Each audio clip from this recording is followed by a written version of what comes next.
Dili gyud madawat ni Jeneline Lubiano ang gidangatan sa bana nga si Jimmy Bayantong Lubiano, 42 anyos nga taga Purok 11, Barangay Sirib, Calinan District, Davao City, kinsa napatay sa mga pulis kay giingong misukol dihang arestuhon niadtong alas 10:40 sa gabi, Hulyo 15 tungod sa kasong rape. Nadala pa sa usa ka ospital sa Calinan si Lubiano apan gideklarang dead upon arrival.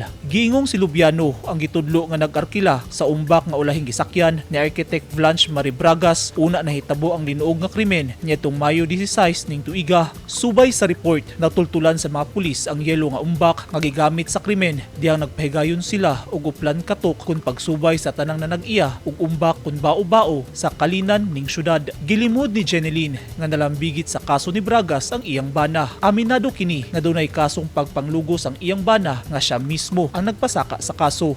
Ang ako ang bana sa tinuod lang wala jud ni say labot sa kaso nga Bragas. Kagahapon sa hapon ni uli ko dire kay gahapon sa mga alas 5:30 ka ko nakaabot dire. Kagahapon pa ko nakabalo nga trending na day kay akong bana sa kanang sa media ba nga naapil sa kaso nga Braga. Dili man mao ang kaso sa day kaso akong bana. Ako mismo ang nag-file og kaso sa akong bana sa kaso nga pag-abuso niya sa ako ang pag-umangkon niya PWD. Na ako'y alaga nga PWD rin nga pag-umangkon ako.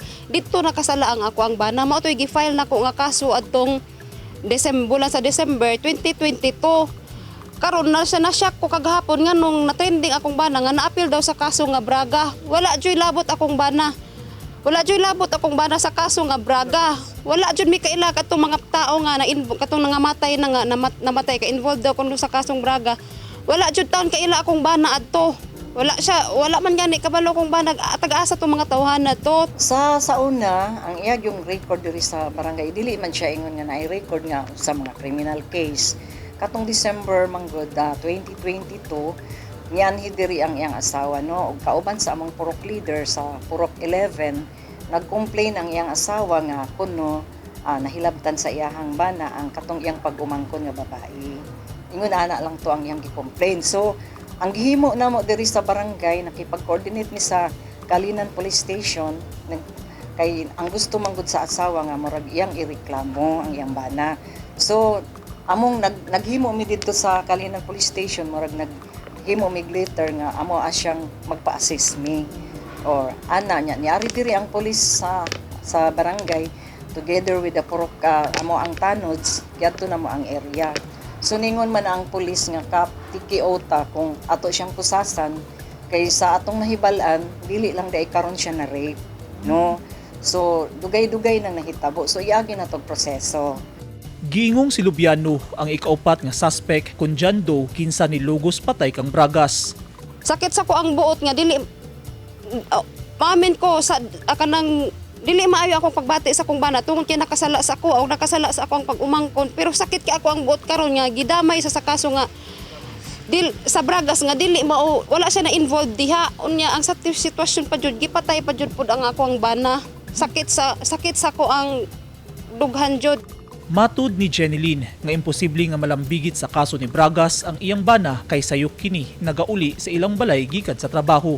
Gilimod sab niini nga wala nangarkila og umbak ang iyang bana kay dunas sila'y kaugalingon nga motorsiklo nga mao'y ginagamit sa iyang bana nga service padulong sa trabahoan. Wala pod nang kanang ingon nga umbak, wala jud na nakarkila akong bana og umbak kay naman may sariling motor ngano mo gamit pa man og umbak nga naman may sariling motor nga i-service niya mo trabaho kada adlaw.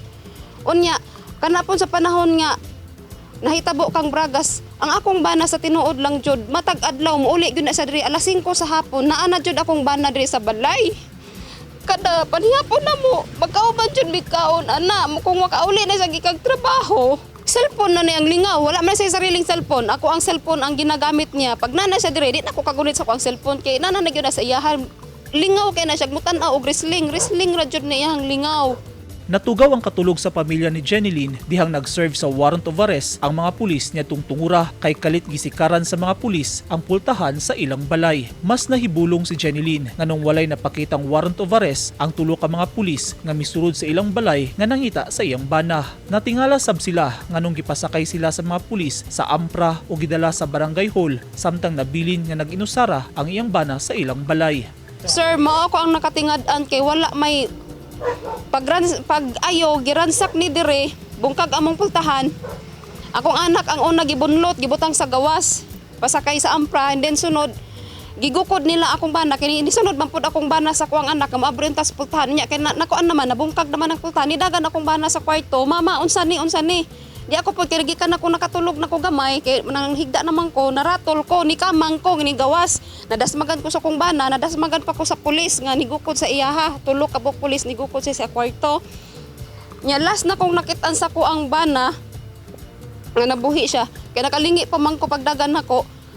Giguni katong pinakauna nga pulis nga nakasulod sa kwarto gigunitan na gyud siya diri sa abaga gikuan siya gimurag gikumot ba ang iyang abaga na mao tuy last na kung nakitaan sa kuang bana nga nabuhi nya wala na gyud sila kagawas di pa na ako makita diha sa sulod kay namang koy kurtina kung giunsa na ako ang bana sa pagpagawas na namo nya kaming tanan gihipos mi kaming tanan nya mga pito mi kabuok bayaw na ko ug ang iyang asawa ug duha ka gagmay mga bata nangatulog naman gibira gipagawas and then kaming tanan gipasakay sa ampra ning ko nga sa huna-huna nako nganong appeal di Miss Ampra nga dapat ang suspect lang man ang isakay sa ampra kami manino nang gisakay sa ampra gihatod sa barangay hall gi-drop mi dito ningon na diri lang sa mo kay balikan mo namo ang katuding ampra ni balik diri sa balay. Dili mo tuo si Jenilyn nga misuko lang iyang bana sa mga pulis kay una niini walay gihuptan nga pusil ang iyang bana ug doon na sab kini bali og bunog sa lawas kay kapin semana pa lang ang milabay sukad kini na disgrasya sa ilang motor. Busa hustisya ang pangayuon sa pamilyang Lubiano. Ang ako ang bana dili ko makaingon jud kung wala toy kaya mo sukol sir kay bag-o lang na disgrasya sa motor. Siguro mga semana pa nga disgrasya sa motor kanang ang tiil ato, ang tuway-tuway sa tiil ato na naog na. Ako na lang ang nag-uli sa tuway-tuway. Di ganito siya makaluhod. And then ang iyang dughan, napiko ang buko gani.